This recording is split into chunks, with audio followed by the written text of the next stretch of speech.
Buenos días, vamos a continuar con nuestro estudio y recuerde que Mateo 4:4 dice que no solo de pan vivirá el hombre, sino de toda palabra que sale de la boca de Dios. Así que vamos a alimentarnos hoy antes de iniciar cualquier actividad y vamos a seguir con nuestro estudio de Deuteronomio capítulo 14 y ahora vamos a ver del versículo 22 al 29.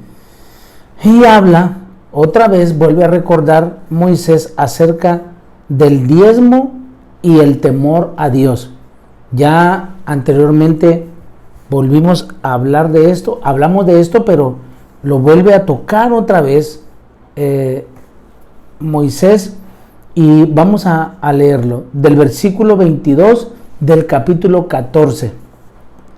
Indefectiblemente diezmarás todo el producto del grano que rindiere tu campo cada año, y comerás delante de Jehová tu Dios en el lugar que él escogiere para poner allí su nombre, el diezmo de tu grano, de tu vino y de tu aceite, y las primicias de tus manadas y de tus ganados, para que aprendas a temer a Jehová tu Dios todos los días. Yo creo que debemos de poner atención por qué tenemos que dar el diezmo. Y la razón es para que aprendamos a temer a Dios todos los días, porque damos de lo que Él nos da, ni siquiera es nuestro. Él nos bendice y nosotros le damos a Él de lo que Él nos ha dado. Y si el camino fuere largo, que no puedas llevarlo, por estar lejos de ti el lugar que Jehová tu Dios hubiera escogido para poner en él su nombre, cuando Jehová tu Dios te bendiga, entonces lo venderás y guardarás el dinero en tu mano y vendrás al lugar que Jehová tu Dios escogiere.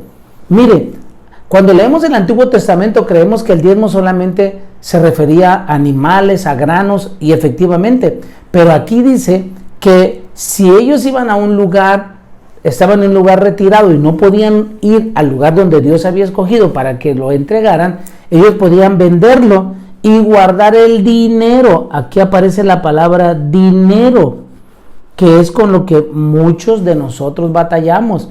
Pero Dios está diciendo, lo vas a vender y vas a guardarlo.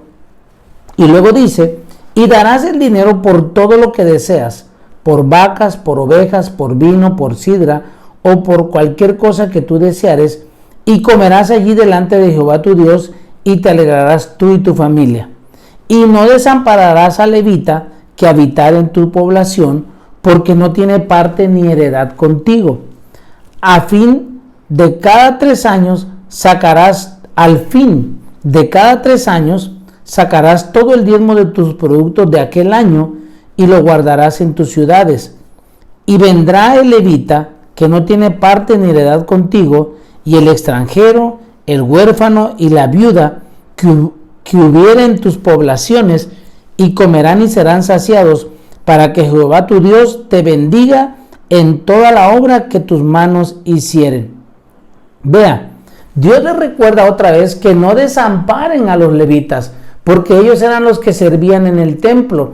Y además, usted tiene que recordar, y si no lo sabe, se va a enterar, que los levitas eran la tribu que servía a Dios en el santuario, y que ellos, cuando entraron a la tierra prometida, no tuvieron a esa tribu no le repartieron parte de la tierra, solo le dieron un lugar donde ellos iban a estar, pero era un lugar pequeño, y era responsabilidad del pueblo traer, para eso Dios exige el diezmo y las ofrendas, para que los llevaran allí y ellos pudieran comer junto con sus familias. Porque no solo piense cuando se habla de los levitas que eran puros hombres, no, ellos estaban casados, ellos tenían hijos, tenían esposa, y ellos, a través de lo que el pueblo de Israel llevaba y les bendecía, ellos podían darle a sus hijos. Pero ahora habla también de que cada 3 años ellos tenían que guardar el diezmo de un año y tenían que repartirlo entre el levita, el extranjero, el huérfano y la viuda. Vea cómo Dios siempre estaba viendo y protegiendo al que menos tenía, a los desamparados. Y nos debe llamar la atención porque Dios es un Dios de cuidado. Él cuida de nosotros. Y el pueblo tenía que entender que dando y obedeciendo en esta parte a Dios era como Dios lo iba a bendecir grandemente. Y ahorita nosotros podemos ver, por ejemplo, a un pueblo de Israel bendecido, un pueblo de Israel próspero. Vamos a ver lo que dice la meditación. La ley del diezmo. Fíjese, es una ley. El diezmo es una confesión y un acto de fe en el que reconocemos la provisión de Dios. Vean, es una confesión y un acto de fe en el que reconocemos la provisión de Dios. Tenemos que recordar que sin fe es imposible agradar a Dios. Hasta para esto necesitamos fe. Y yo le dije anteriormente, es una actitud del corazón, es algo entre usted y Dios.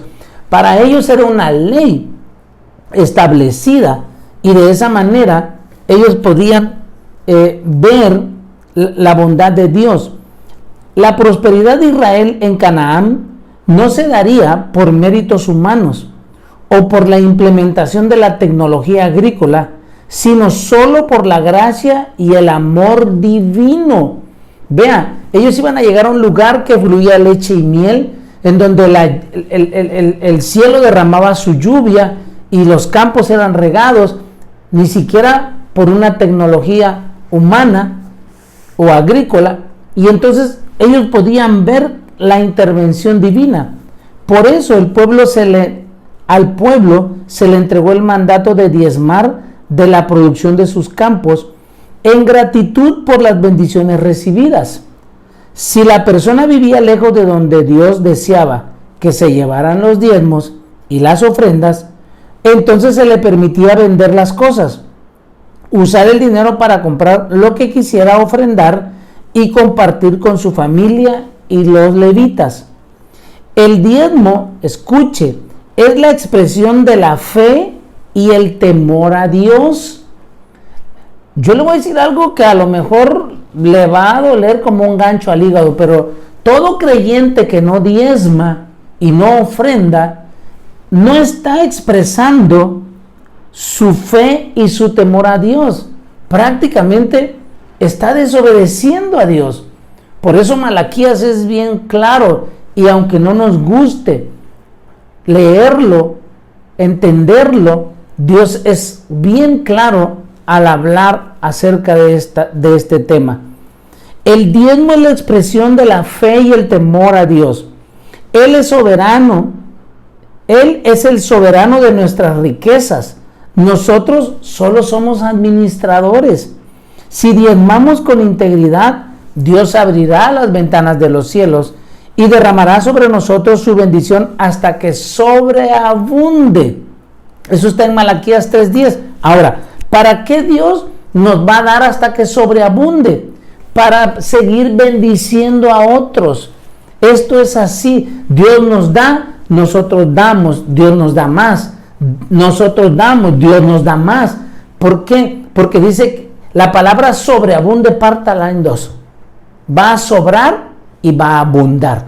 No vamos a tener necesidad, de verdad. Por experiencia propia yo se lo puedo decir. Yo lo aprendí, lo entendí en mi corazón desde que era un joven. Y yo trabajé y apartaba mi diezmo para el Señor. Incluso hoy en la iglesia nosotros damos el diezmo del diezmo. Ni siquiera puedo decir que yo me quedo con todo el diezmo. Bíblicamente los diezmos es para el sostenimiento del pastor. Pero sin embargo nosotros devolvemos el diezmo del diezmo a la iglesia central. Tenemos una iglesia a la que le rendimos cuenta, a la que nos sujetamos por amor, y nosotros entonces bendecimos también a la iglesia a la que pertenecemos. Esto es una expresión de fe, de amor, de convicción. Y yo le voy a decir algo, mire, si Dios está hablando acerca del dinero y que era importante para nosotros, es porque quiere bendecirnos. Y el diablo lo sabe, por eso Por eso trabaja en la mente y en el corazón de muchas personas para que no den. Pero usted debe de entender que si Dios lo estableció es por algo y era a favor nuestro. Las preguntas a meditar. ¿Por qué Israel debía apartar el diezmo del producto de su campo cada año? Número 1, por obediencia a Dios. 2, por temor a Él. Y 3, para recordar y que reconozcamos que la provisión viene de Dios. Dios es el que nos bendice. Dios es el que nos da. Él nos da fuerza, nos da salud. Él, si usted tiene un negocio, el que sea, y si usted está siendo fiel con Dios, Dios lo va a bendecir. Recuerde que Jesús dijo, al César lo que es del César y a Dios lo que es de Dios. Cuando a él le preguntaron si debían pagar los impuestos a Roma, y él dijo, denme una moneda, y yo se lo expliqué anteriormente también. La palabra es bien clara. Y le dijo, ¿de quién es esta foto? Inscripción de César. Pues den al César lo que es del César y a Dios lo que es de Dios. Entonces, debemos dar por temor a Él. La otra pregunta, ¿qué me enseña el diezmo? ¿Qué me está enseñando? Bueno, que al darlo al Señor, reconozco su soberanía y su poder. Y le doy solo una parte, la 10ª parte de todo lo que Él me da. Mire, hermano, yo siempre he dicho, y si Dios hubiera pedido el 90 y nos hubiera dicho que nos quedáramos con el 10, creo que ahí nos infartamos. Solo nos pide el 10% del 100 que Él nos da. Y mire, yo le voy a decir algo. Si usted retiene lo que no es suyo porque es de Dios, si usted retiene ese 10, el otro 90 no le va a rendir, no le va a alcanzar. Y esto es una ley espiritual, no porque yo le esté pidiendo dinero. Vuelvo y repito, todos dependemos de Dios y Dios es el que nos sostiene, el que nos provee, pero es necesario tocar este tema y Dios lo está tocando en Deuteronomio. Y no una vez, vea, lo hemos visto ya 2 o 3 veces reiterándoles, recordándoles, porque es necesario. Debemos ser generosos y compartir con los que se encuentran en necesidad. Cada 3 años, el pueblo de Israel debía diezmar sus productos de aquel año y guardarlo en sus ciudades, no solo para los levitas, que no tenían parte ni heredad con el resto de las tribus, sino también para el sustento del extranjero, el huérfano y la viuda. Era responsabilidad de la comunidad velar por los que padecían hambre, y era deber de todo el pueblo de Dios atender a los pobres y marginados. Vea, era deber de todo el pueblo, no era deber de la iglesia, no era deber del pastor o de los servidores, de los líderes, no, es deber de todo el pueblo. Y ahorita vamos a ver cómo el plan de Dios era que no hubiera gente pobre en su pueblo, ni en todo el mundo.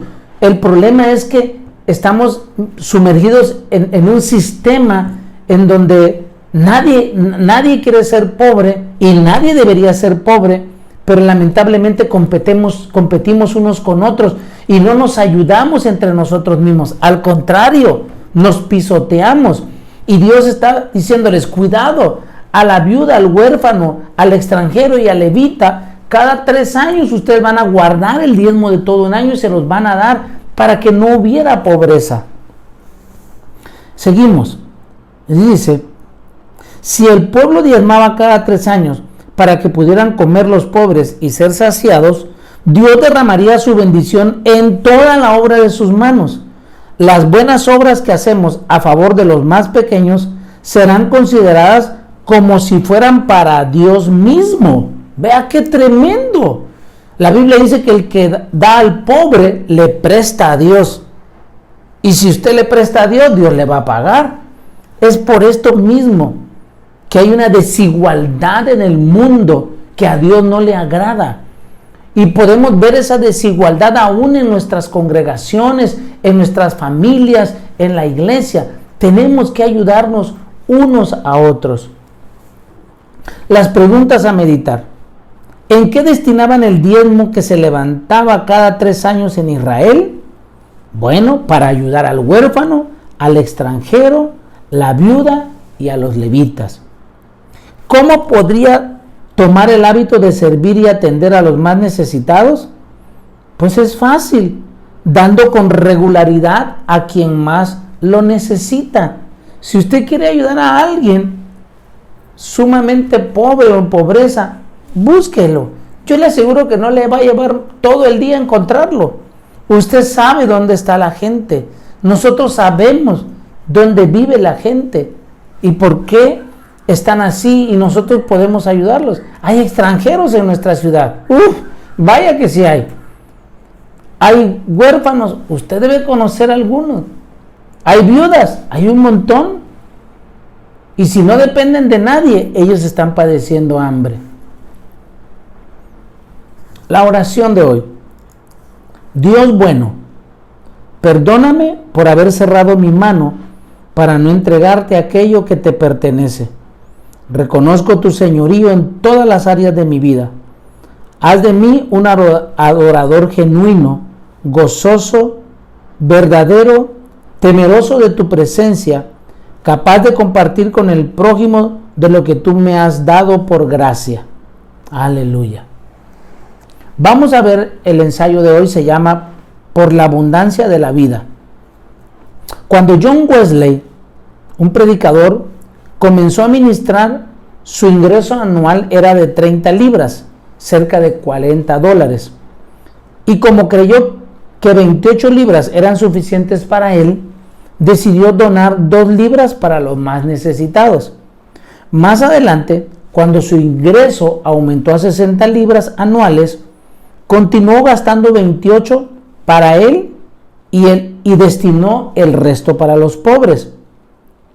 Así, incluso cuando ganó 120 libras, siguió utilizando solo 28 para él y ofrendó el resto para las buenas obras. Por eso, una de sus frases célebres es: el incremento del ingreso es una oportunidad para elevar el estándar de entrega y no para aumentar solamente nuestro estilo de vida. Mire qué tremendo. La Biblia tiene unos 2.350 versículos sobre el bien material y el dinero, lo que es el doble de los pasajes que hacen referencia a la fe y la oración. Además, el 15% de las palabras que nuestro Señor Jesús enseñó son acerca del dinero y las posesiones. Hay un dicho muy cierto que dice: si no se arrepiente el bolsillo, no nos arrepentimos de corazón.